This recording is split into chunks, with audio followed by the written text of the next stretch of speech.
Welcome to Sipping on Excellence. This is Coach KJ, and I'm here with my man, my dude, the Doc. And this is where we will be discussing the exceptional that is absolutely attainable. My friends, here's to living that extraordinary life. Cheers. Woosa. Goose Brava. Woosa. I thought it was Goose Brava. Woosa. Welcome To another episode, Sipping on Excellence. again. It's been a minute. We took 2 weeks off, man. We had a hiatus. We didn't record last week. We didn't record the week before that.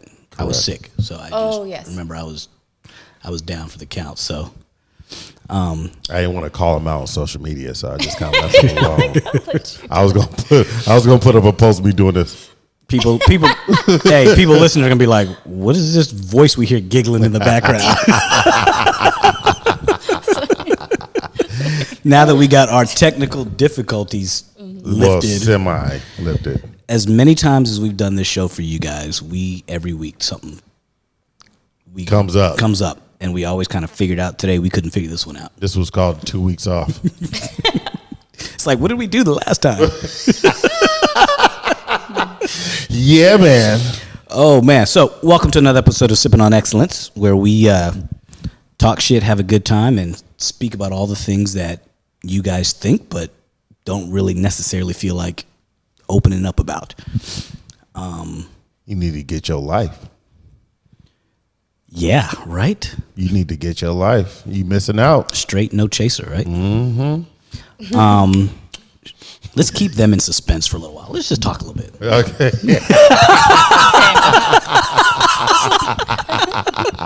Somebody sent me to us. Right. Yeah. Let's just talk a little bit. Just muffle our microphone right quick. Right, you're just like, mute. Oh, Jesus. No, we got a special guest in the house today, y'all. Like a really special guest. We've had some guests in the past, but this one is near and dear to me. Tiff, introduce yourself. You already know me. They don't. Okay, my name Because is... this is going up on YouTube as well. Yes. Oh, wow. I'm the YouTube famous. This is my big break right now. No, Tiffany She's Adams. so full of shit. Tiffany Adams, that's me. We met, I don't know, like 12 years ago, 15 years ago. At least, right? Here's the question. Do you remember where? I don't know how, we were at Sherman Oaks Galleria. Nope. Ooh. Wrong. Oh wait. Wrong I know.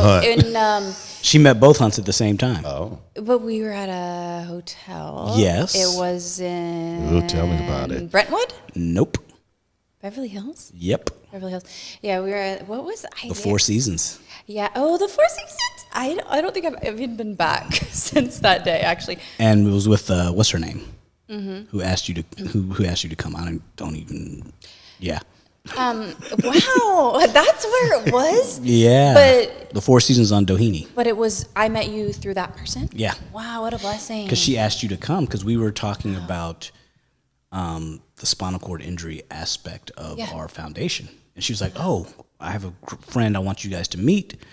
And here's the funny thing.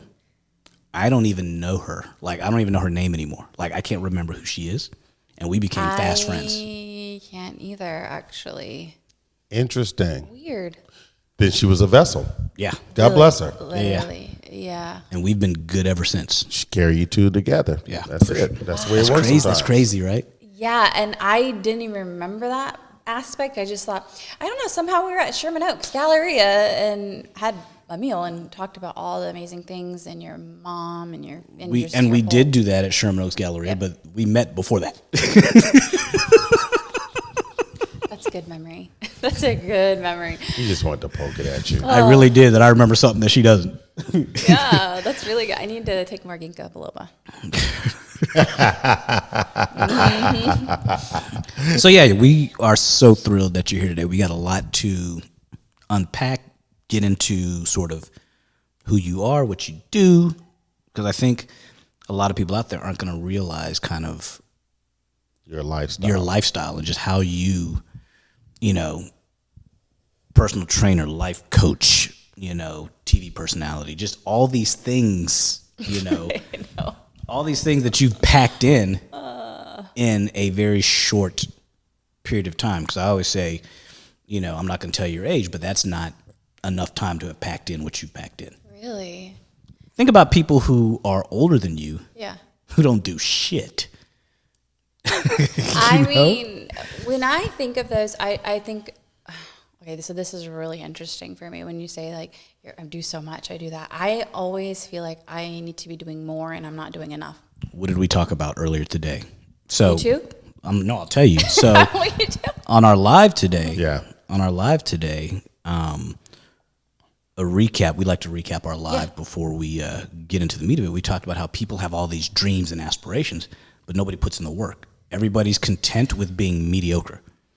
And those who are truly successful don't ever think that they're a success yet. You know what I mean? So they keep adding on. They're like, I want to do more. I want to be more. I want to be better. Yes. And so it's funny to hear her say that. Yeah. There is no contentment. No.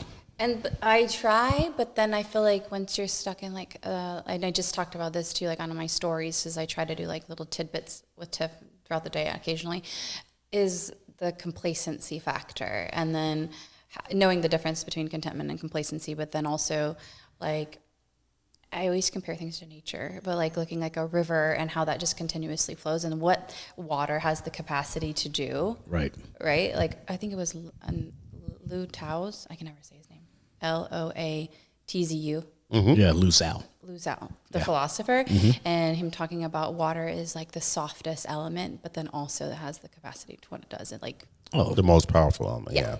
I mean, it's living. Oh yeah, it's carved pathways. So trying to go with the flow and not force things, but then also having that initiative and that drive to go full force, but then.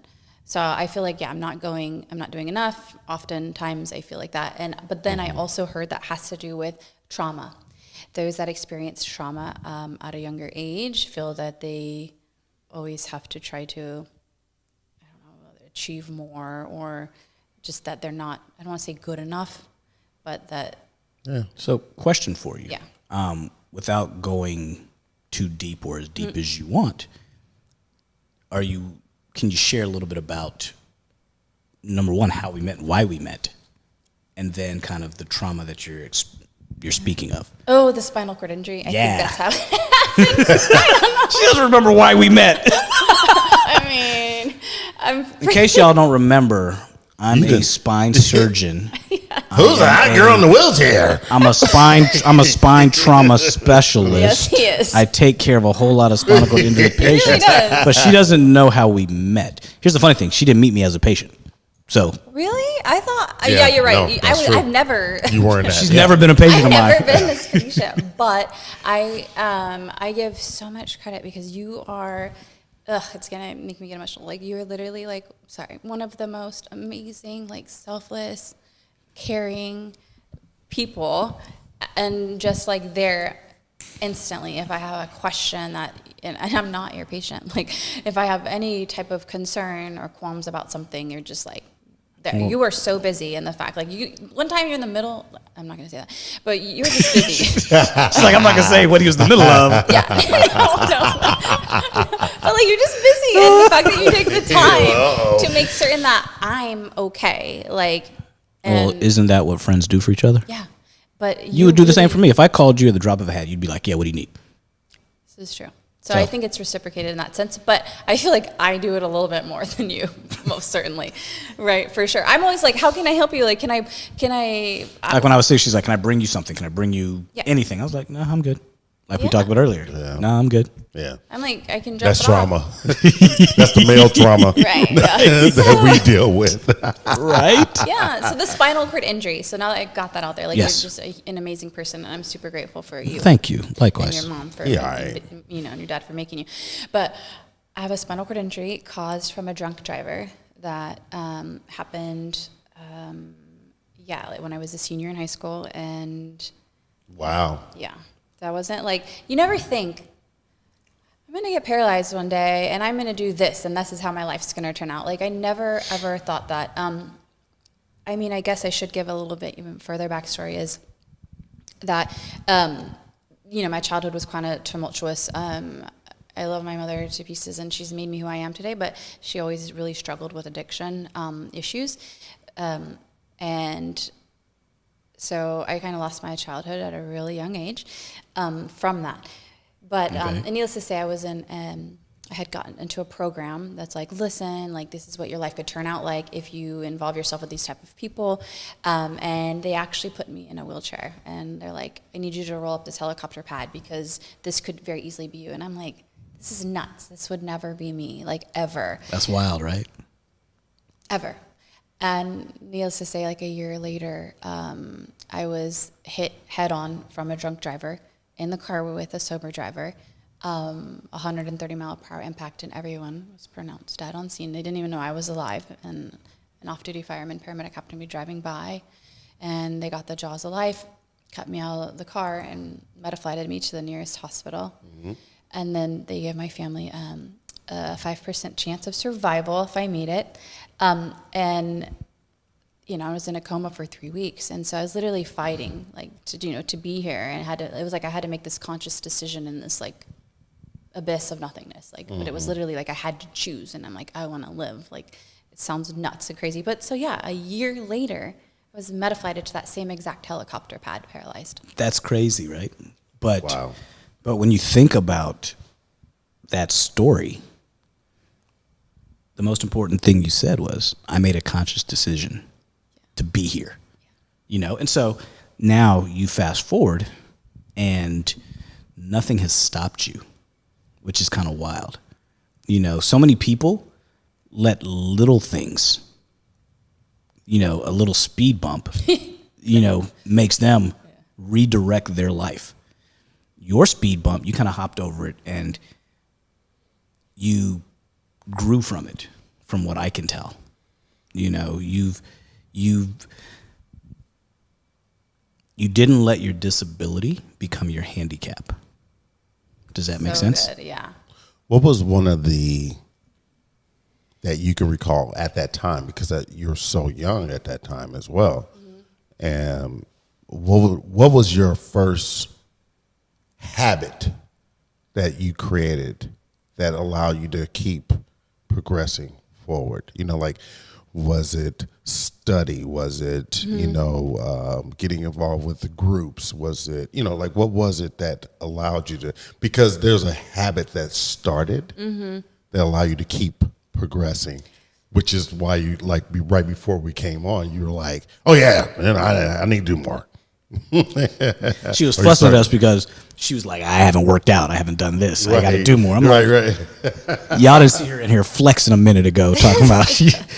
Oh, I got it on camera. I'm gonna point everybody to her IG, and they're gonna see just how insanely. Yeah. It's when you thank you, but you know what you're capable of, and when you're not feeling like you're giving that 100%. Like my 100% might be someone else's like 200%, like whatever. You know what I mean? So when you know what you're capable of.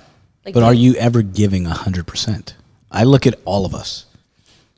Right. We want to say we're giving 100%. Right. Yeah. But you can always, and the reason why is because we never push our own limits. Yeah. So that's kind of why I said that when I came in. You're like, oh, da da da da. Yeah. And I'm like, no, it's because I haven't. I know right now I have not in the fitness sector per se giving that full 100%. And I know what I'm capable of when I was traveling the world for all those, working all those different fitness shows and things like that. I had 6-pack abs like this, but then,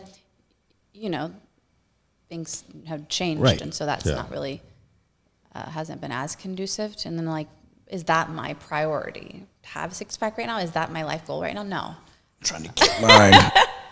Hey, as she's saying that, I'm sucking my stomach in like. Yeah. No, I can't. Nope, can't even suck mine in. It's out. There's no suck in. It's just out. But I mean that tastes. Fuck it. That's what I'm saying. So I've been eating good, I was literally it was 1 cup of rice and vegetables. That was it. Like I couldn't even date at all because I was like, that lifestyle. She's like, I can't eat nowhere. No, yeah, let's take you to dinner. I'm like, I literally would cringe. I'm like, you start packing food because I already had meal prep.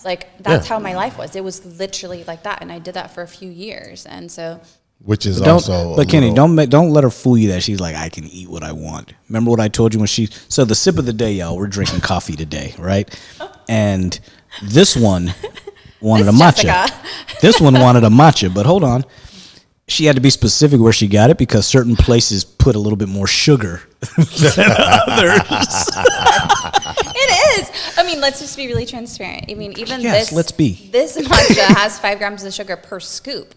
So, yeah. And so if you want it to be a plain matcha, you can't get a coffee bean. Like, coffee bean's amazing, but it's already a pre-sugarized. Everything is pre-made. Yeah, it's a so. What's wrong with sugar? It adds a little bit of extra stuff. Sugar. But, I mean, it's fine.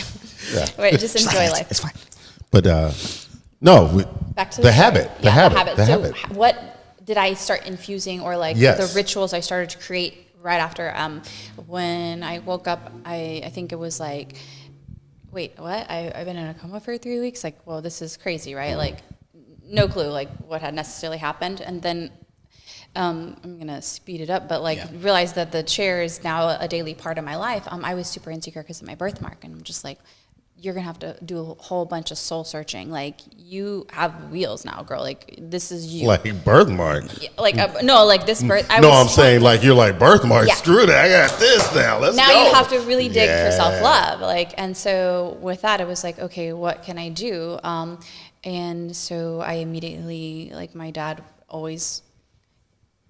I'm just going to try to shorten it, but I ended up going back and graduating with my school in 3 months' time. Then I enrolled in college. I went and got my driver's license, started college, started working at the gym my aunt had. I was also teaching at the same time, getting my underachiever, right? Certification in teaching. And then so I then became a certified personal trainer, nutritionist, and I did that for 5 years. But I had always dreamed of being in film and television before I got paralyzed. Like, that's what my catharsis was, because it allowed me to escape my reality. And then I'm like, you can't do that now.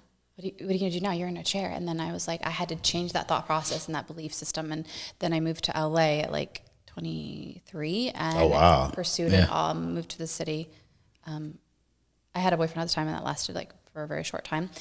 But I thank him, that I'm here now, because that was like the catalyst to allow that to happen. And then I've ended up pitching a show with some girls.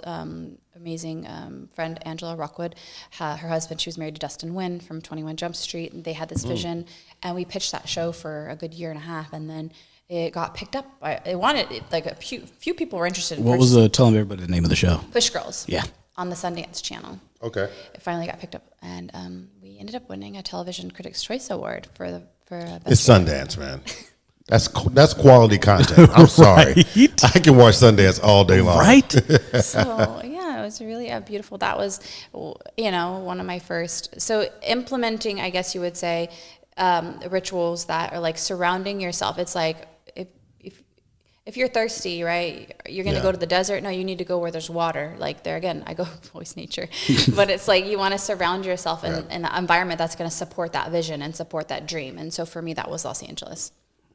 And we're all happy that you came. Thank you. I'm so blessed to be here, honestly. Now, fast forward to today. Let's talk about this crazy-ass insane gym routine that I see you doing all the time. Oh, boy. Well, I mean, because think about it. You kind of make it up as you go. Yeah. And it's kind of wild, the shape she's in.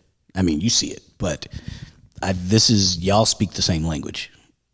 It's a really good language.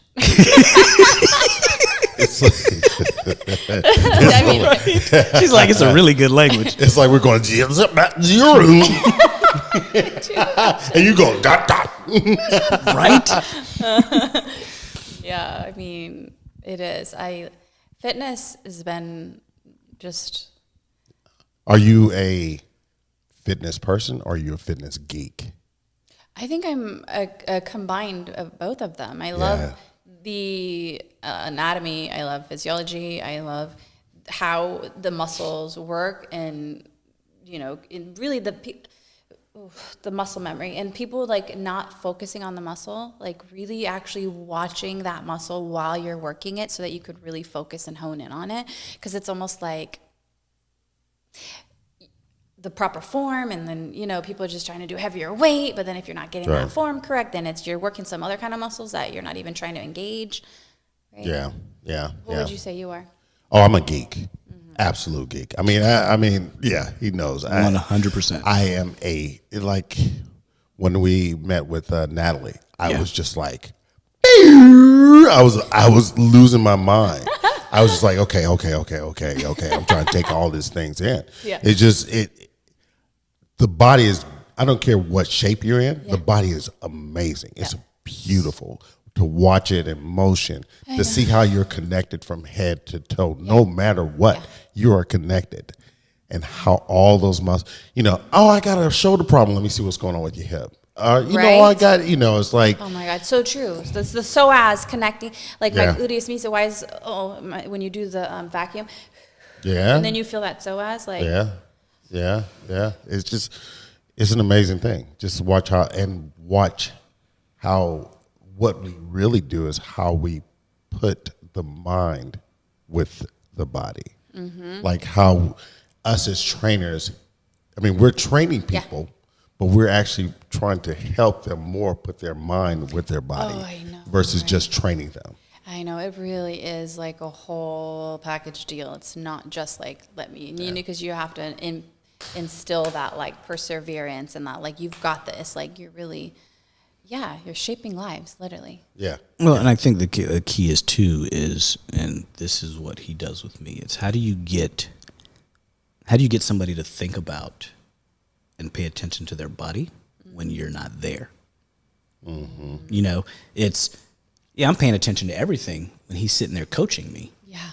But am I paying attention to it the other 4 days of the week? Yeah. Or am I just like, I got this dude 3 days a week putting me through my paces? Number one, am I actually paying attention while he's there? And number two, what am I doing when he's not there? Am I slacking off? Am I doing this? Am I doing that? Am I not paying attention to my form? You know, I got no mirrors, as you can see in my gym area, but that's really hard. But you kind of, after a while, and after working with this, can we get some mirrors there? You need a little bit of you. I'm just saying, for me, if I'm not stepping on your toes. I'm just saying, if I was your toes, she's like, I'm not stepping on your toes. No, but like, I think we need a mirror because you really have to be able to mentally see that. I do. I can see it here. Okay. It ain't gonna work. But you know, the one thing that he actually has been doing more of, and I think what we started was start filming himself. Oh, good. Yeah. Move. Amazing. Yeah. That way he can see it. Really? Yeah. Yeah. That's good. I mean, it's just, I got to understand it. The way my mind works, I have to be able to. I was going to ask you is like working with people, it's like, how do you guide, because there's so many different personalities, like dealing with, like for me, with him, it was like, okay, he's a science guy. Yeah. So he's analytical. Yeah. So everything is, deductive reasoning. It's got to make sense to me. You got to make sense. Yeah. But at the same time, I don't speak his language. Yeah. So how do I just have to dial it back and say, hey, well, this is this because this is how this works. Mm-hmm. You can see his brain. Yeah. He goes like that. And then you go, Yep, everybody's different. Okay. It's just, and that's with anyone, whether it's a client, a person, whatever it is, the day-to-day life coaching. It's always connecting to them on what they are able to associate something with. Like, so for somebody that's really heavily into cars, like I grew up in a body shop, so a lot of guys speak the car language. So I can also talk about gas and the tank and the fuel and all that, in comparison to the body. Some people that are really into shopping, I'm just always trying to find different ways that they can associate so then they can, make it make sense. I have a question. You two both are sort of life coaches. Yeah. Sometimes. Do you find it, well, let's back up. Your preference, is it easier to deal with women or is it easier to deal with men when you're talking about coaching? And what do you see? Who responds to you more? I mean, I'll let you answer that. Because I'll tell you in a second why I'm asking this. It's going to lead into something, to this Instagram post I saw.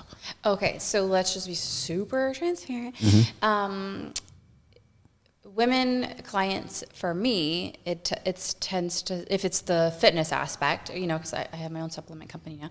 If it's just focused, Plug it, girl. What's the name of it? yeah, Pro Tip Supplements. Yes. ProTipSupplements.com. Yeah. Slow down. Make sure they hear every single All right. word. We're going to put a link to her stuff. So I feel like with that, women, it's like easier. With the men, it's it tends to be like, Do they feel like they know it all?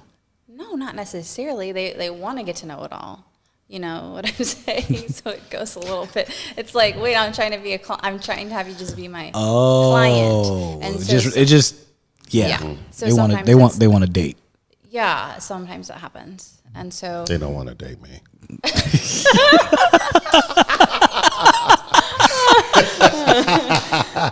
you're silly. No, not at all.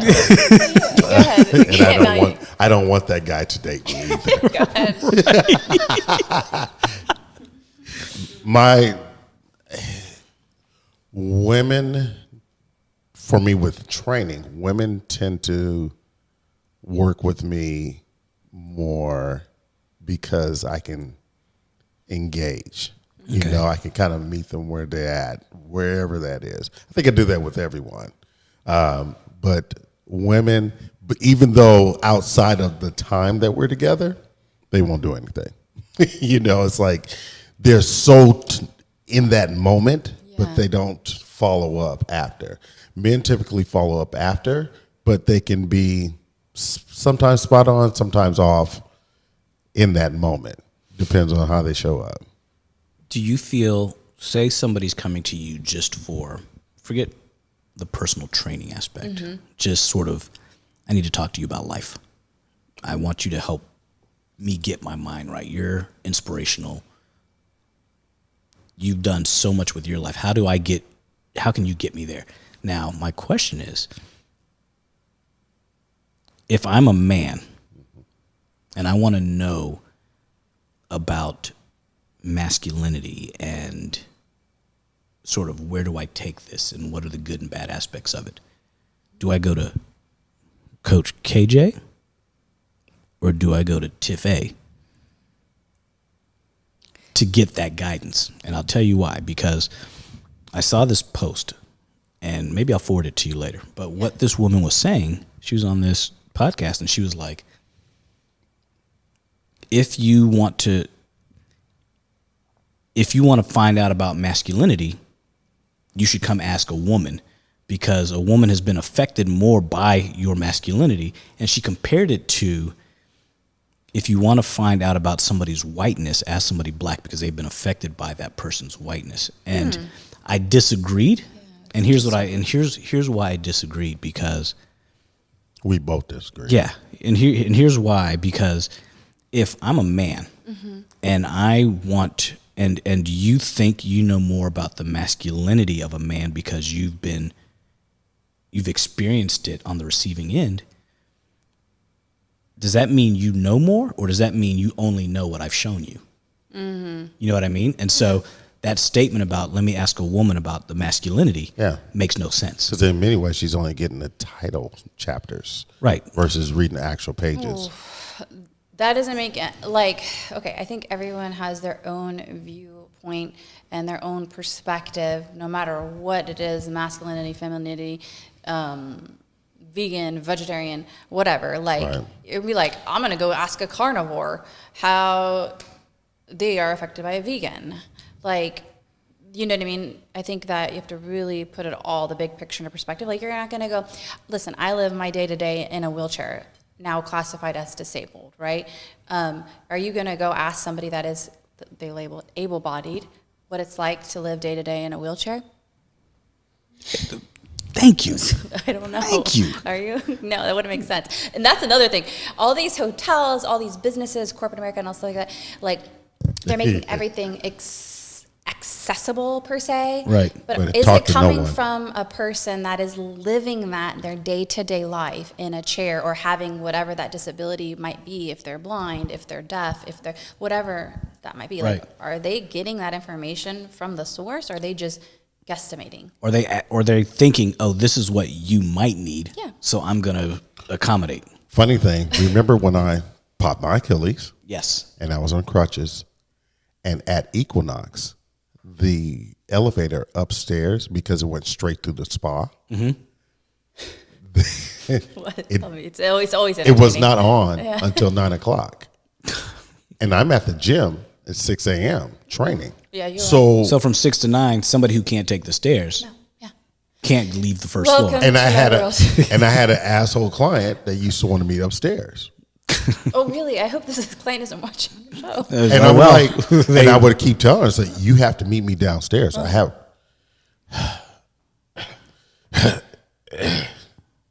It's crazy. And at that moment, I was like, she's got to go. I was thinking it was a he. No, Really? No. So on this show, we dive deep into male-female interactions. And Someone outside is having a really I was like, wow, somebody's having a party out there. Sound like it's in here. One thing that we always bump heads about with, not between us, but between us, is about our opinions on sort of male-female interaction. Anytime we have a woman in the hot seat, we put you in the hot seat. I'm here for it. I'm here for it. Here's a question. Remember we talked about this last night, about a recent experience. Yeah, I don't know. I have a lot of them. My rising sign's Gemini, so. And we're talking about how I have no idea. How would you ever say in your single days, you meet a woman, and I'm going to tell him a scenario. You meet a woman, and you go out for a date. And on that first date, you basically say, hey, would you like to be friends with benefits? The first date? You're not even friends yet. Right? Right. Someone said that to you? Well, would you? He's asking you a question. I'd ask you a question. Subliminally be thinking it, and would you just say it, or would you just not? And I wouldn't. That if you're thinking that wouldn't even be a thought in the beginning. Because I don't even know that I'm your friend. You know what I mean? I don't even know if I want to be your friend yet. If we're just dating. And now I'm all for being transparent. Like, I meet you day one, and I think you're cool, but I don't see it going anywhere. I'm all for you saying, hey, look, I'm attracted to you, you're attracted to me. I don't know if it's going anywhere, but let's just see. I get that. The problem is people aren't really transparent, or when they are, they say ridiculous shit like that. Well, this is the reason why we have this podcast. Thank you. That's how it started. Yeah, I think that it has, I mean, it's like, why waste anybody's time, I guess? So it is kind of like, if that's what you're saying, but then why invest time if, you know what I mean? I don't know. I guess if that's what you're both. Or just say, you know what? Don't say, hey, can we be friends with benefits? Just say what you're really thinking. Hey, I just want to smash. Can we go there? You might be surprised. She might be like, fuck it, that's all I want. But you're trying to be gentlemanly about it and say, can we be friends with benefits? Trying to congeal. It's just, it's kind of crazy. Wait a minute. Who says this? But Dude, you'd be surprised there are people out there that do shit like that. Well, you're been not on here the for 10 apps years. apparently, because if you're on the apps, I have learned so much. I was Googling something last. I was like, oh, okay, wow, that's a thing? Really, I'm like, what does even that mean? I have learned so much. Yeah, it's really it's. Do you find that when you meet dudes, do you find that they're usually, if you're on the apps? I really don't go. I'm going to be really transparent. I'm super grateful and honored, but I have like over 10,000 on my app right now, and it's a little overwhelming. But I feel so honored and grateful that people are like, oh, maybe they want to take me on a date, or who knows, maybe they're just swiping left, or right, whatever the right way is. Yeah, maybe they're just swiping like that, like crazy, just to like beat the odds, because I heard like the odds for men are like I don't remember what it was, but it's like you have We to said like it on so many. we said it on our podcast. So for a guy to swipe right Yeah. and a woman to like him and agree to go on a date Okay. and then actually show up for the date, he has to swipe right 1,000 times. Okay, so maybe that's what's happening. I don't know, but I got 10,000 in there, and I'm grateful. But it's like a lot of work and stuff. So I've probably gone on 2 dates in 8 months, 3. So here's a question. Here's a question for you. Do you feel that most men are full of shit? No, I can't say that because I You can. I mean, this I is, could. This is a safe but space. I feel like I look at this is how I look at people, humans in general, male, female. I look at it as I can see unhealed trauma, Okay. and so that's how I look at people. Like, oh, they have unhealed trauma, and then are they going to work on that? Are they going to choose to evolve? Are they even aware of that trauma? And are they going to? You've had your own therapy, haven't you? You've had your own therapy. No, I mean, I probably did it for 1 or 2 months. I probably could go back. But I study, I have 3 more classes and I finished my degree in psychology. So I delve on a deeper aspect. No, I hear the language. You know That's what I'm saying? why. Like you dive in there like, well, I want to learn about it, so why not get that degree? So here's the question. So you recognize unhealed trauma in a dude. Do you give him a chance and see him through that healing? Or you're like, dude, go get healed and come back? I used to have major broken wing syndrome, as I call it. And I'm not doing that. Like, I mean, I tend to do that a little too much, and I don't. That's not my forecast for the future. Yeah, you can't fix that. What does not want to be fixed? Well, I think people, and you look at men and women alike, I think you have to heal yourself. Yep. Yeah, that's what. Yeah, You got to go get help. Yeah, if they're not in a space to heal yet on their own, Yeah. they're I'm not just replacing one with the other. Yeah, I'm not your therapist. Yeah. You know, I think go handle your demons, whatever they are. Go deal with them, and then bring you to me. Don't bring the broken you to me. Well, when you handle those demons, you won't hear, "Can we be friends with benefits?" Yeah, and like I think too, if you are healed or healing, you won't say that. Or just being subconsciously, like if they're even aware of that, what's conscious and what's not, you know? And I think I really love that about the human experience is that like there's also that spiritual side too. Yeah. And so for me, it's really imperative like that if I'm dating someone that I'm connecting on the spiritual aspect too, because like that's a whole nother level. It's not just that superficial. I mean, what is that saying? Men fall in love from what they see. That's why women always wear makeup, and then women fall in love with what they hear, and that's why men tell lies. That's what I've read. There's no lie to that. But I don't know. We can just categorize everybody like that. It's just. Yeah, we can. There's That's him. So we talked about this in a previous podcast when we talked about masks. You know, and hence the 3 mask tattoo. We talked about how everybody wears a mask, and the mask that you show others, the mask that you show your friends and family, and then the mask that you wear and look at in the mirror every day. I think most people don't even know their true self. When they look in the mirror, they don't see their true selves. Nobody, like we talked about, nobody strips naked and stands in front of the mirror like, all right, I'm going to completely be naked and take in everything that's me. Nobody does that. And so we wake up every morning deciding on which costume we're going to wear for the day, depending on who we're going to be with, who we're going to be around. You know, question for you. It's like, yeah, this is, you know, I feel like I'm kind of like, oh, this is me. But I mean, but I do see, in certain aspects, in certain instances, in certain, you know, environments, you're going to have a little bit. You have to. It's a self-protective mechanism because you can't. I always say this, you can know a lot of people. It's probably unhealthy to let a lot of people know you. Because when you let people know you, especially people that don't have your best interest at heart. Like manipulation, or they use your weakness to be able, oh gosh, I've been so prey to that in the past. But now I'm like, oh, nope, I see that. They flip that shit on you and they try to push that weak button, you know, and that's just, that's not a good way to live. Yeah. Here's a question, and I've asked people this before. When you wake up in the morning and you take that first move out of bed and you're like, all right, let me start my day. What drives you?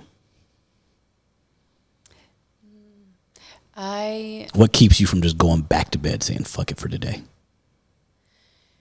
Well, for me, it's like I am so grateful to be alive, even if there's days like, you know, like even through, I found out I had a clotting disorder. So then I was scared of like, I'm sleeping with a light on for like 6 months. Like that, really, you know, those type of things. It's like, I'm just so grateful to be alive. So that is a motivating factor. Like I thank God for today. Like do a meditation. I'm just grateful. Okay, let's get out. Even if I don't feel like climbing into my wheelchair and like, oh gosh, getting dressed. It's like, wait, thank God you can get out of bed on your own. Thank God you have finger dexterity. Thank God you have the ability and the capacity to live alone or do, you know, those type of things. So that those things motivate me. And I get to inspire people just living my daily life, even if at times I'm like, you know, you kind of, yeah, you just can't really blend in sometimes. But it's like that's part of your purpose and just making a difference. And what's funny, there's so many people who I've asked that of, they can't answer that question. What do you mean what drives me? I just get up and go to work. And therein lies the problem. They're living with no purpose. Right. Which means they live for work instead of working to live. Yeah. You know, So or they're just driving force. They're going through the motions without having a purpose. Yeah. Like they don't have something driving them. They're just going through the motions. Like we said, they're cool with being mediocre. They're cool with this existing. And I don't think that's living. You're existing, but you're not living. God, no. Yeah. Oh man. That's, yeah. Right? I mean, it's just. How many people did you ask this to? I've over the years? Yeah. Hundreds. Like on a first date, at work? No, just in general. Everybody preface. will have a conversation. I could be having a conversation in surgery. Okay. And I'd be like, when you wake up in the morning, what drives you? And they'll be like, huh? What do you, like they're confused by the question. Yeah. Right. And I asked you, I've never asked you this before, but I asked you, and the question didn't confuse you.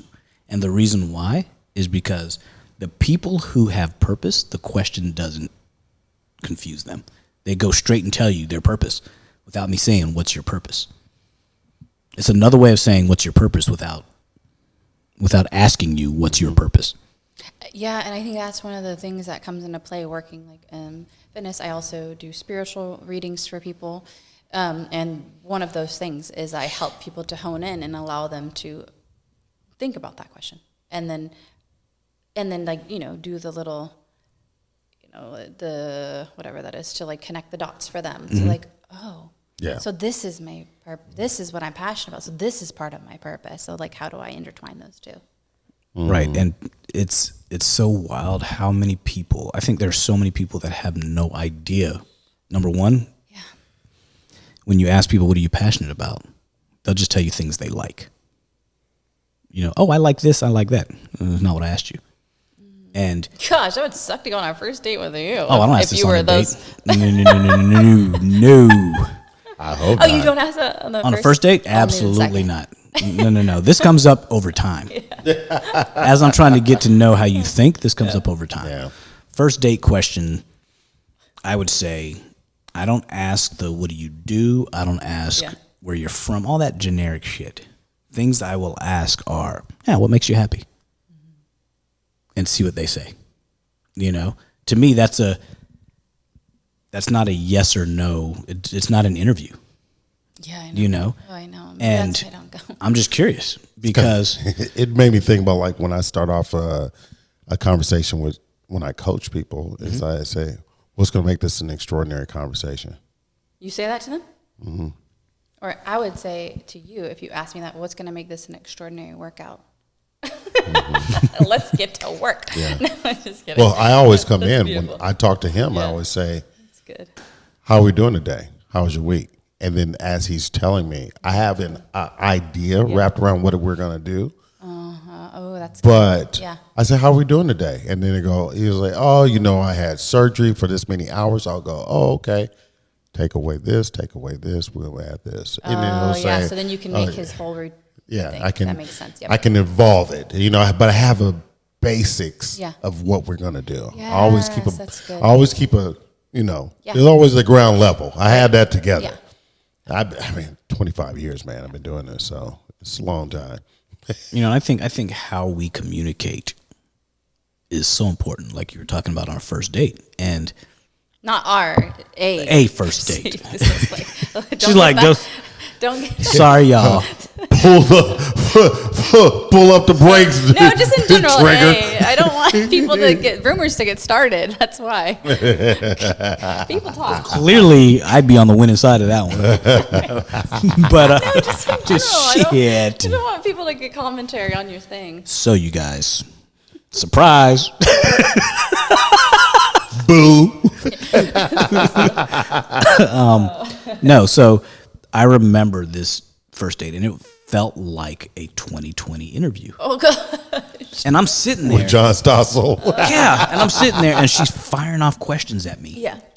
What do you do? And then there's, and I'm just sitting there like, I really felt like, okay, I need to have a microphone. And where's the cameras? Because it's kind of crazy. People don't converse anymore. Like, for example, this woman the other day, known her for a while, but she starts firing off these questions at me. What's this? I'm like, how about this? How about next time I see you, we'll talk about all that. I'm not going to fire off a bunch of texts answering these questions because this isn't a job interview. Were you intimate already, or No, this is just a friend of mine. But she didn't know this stuff about me, and I was like, dude. And it wasn't just natural. No, it was just you're firing off all these questions. Imagine being in a chair and going on a first date. Imagine what kind of question. Yeah. Tell me your life story. It's like Is that what It's actually no. I'm not going to. I kinda really that's what you're asked, really? Yeah, it really is. Okay, you know what I mean. But obviously, it's Let's get this out the way. But I'm in a chair. yeah, I have a spinal cord injury. And Newsflash: spinal cord injury. I'm in a chair. I do have Let's those move on. pictures on the app, so it's not like it's not. Right. No, I've gone on I went to, I'm not going to say that what major network show it was, but I went there and they're like, oh, I was there for an on-air reporter. They're like, wait, you're in a wheelchair. You're not, yeah, we thought you were modeling the chair. We didn't know you were really in the wheelchair. I was like, You thought I was. I was like, because I'm sitting in the chair. I get it. I'm totally incapable and incompetent to give an on-air report because I'm sitting down. Okay. See, that's some crazy shit And then right there. I go, he's your skin tone. So I go, okay, I would think that you would understand, because I said this so quick without thinking, which happens sometimes. I was like, I would think that all people would understand what you're doing right now is discrimination, but I will go ahead and be the fan and hold this. That's what they told me. I would have that role instead. I was like, but because I want people to come after me to have an opportunity to not get turned away thinking that they can't go over chords or whatever. Right. So this is like 8 years ago, and I've been, I did all kinds of background jobs and things just so that people to come after me have an opportunity to look as an equal and not just some minority. And so anyways, I ended up getting to be the on-air reporter that day. They did not let me... They didn't let me use my vocals or anything like that. But oddly enough, like a few months later, I was on a Goodwill commercial, and it was so awesome because that guy who was the AD at the time was the director of that commercial. Oh, nice. And when he saw me, he just gave each other a hug. He's like, it's really nice to have you on set today. So it was like full circle. Nice. So yeah, going on a first date though and trying reading in a chair, like it's a little, that could be a fun challenge. But it's funny because I laugh because they know that before they see you. Like before the first date, they know you're in a chair. Yeah. And so a small mind would say, oh, let me ask her about it. But if you went on the first date, then the chair's not a concern. And so at that point, how about we not talk about the obvious and be like, oh, so your hair's blonde. Yes, it is blonde. It's obvious. Really yeah. How long you been wearing the blonde? Did you see the hairdresser this week or was it last week? It's like, Where do you get your nails done? Oh God, if it was those kind of conversations, yeah. but that's the similar thing. Yeah. So tell me your story about the chair. No, who cares? Yeah. I'm in it. Let's move on. Yeah.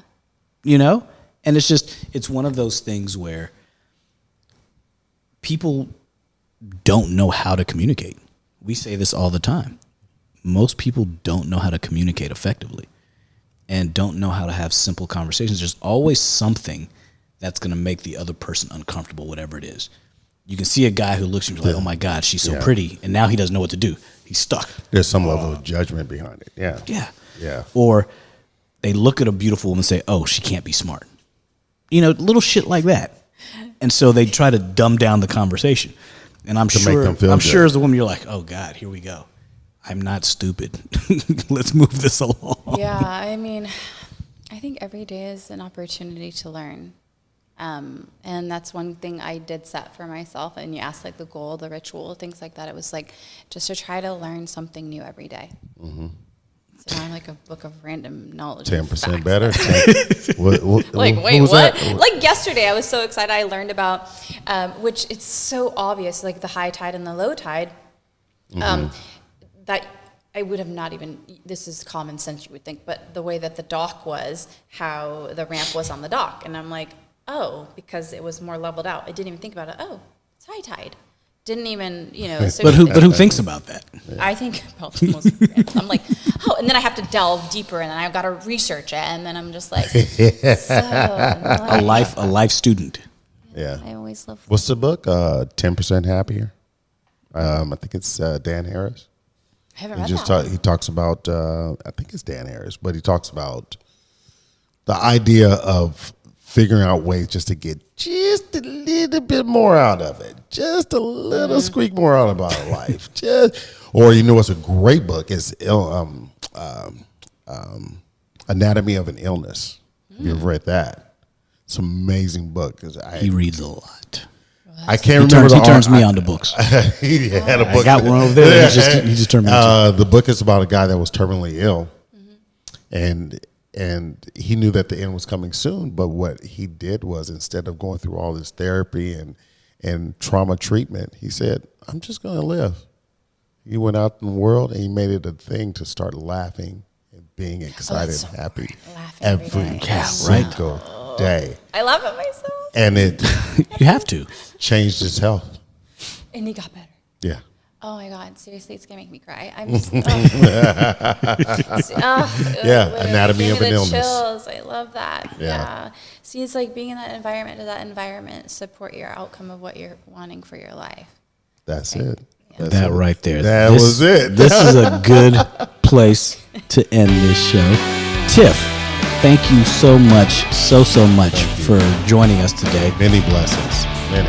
This is Tiffany Adams. Y'all tell everybody where they can find you. You can find me rolling in and San Francisco. Your social www.tiphanyadams.com. Say it louder. TiffanyAdams.com. TIPHANYADAMS. And then my supplement company is ProTip. TIPSupplements.com. And we'll have her social tagged on everything. Coach KJ, where they gonna find you, man? They gonna find me out there in them streets, son. Where they gonna find you? You're gonna find me at Leonel Hunt on IG. You're gonna find me at huntspine.com. You'll find us both at SOE_podcast and podcastsoe.com. This was I'm at Coach KJ knows. All right, fine. This was a great show, man. Tiff, thank you. We out. We out. Hey, where's mine?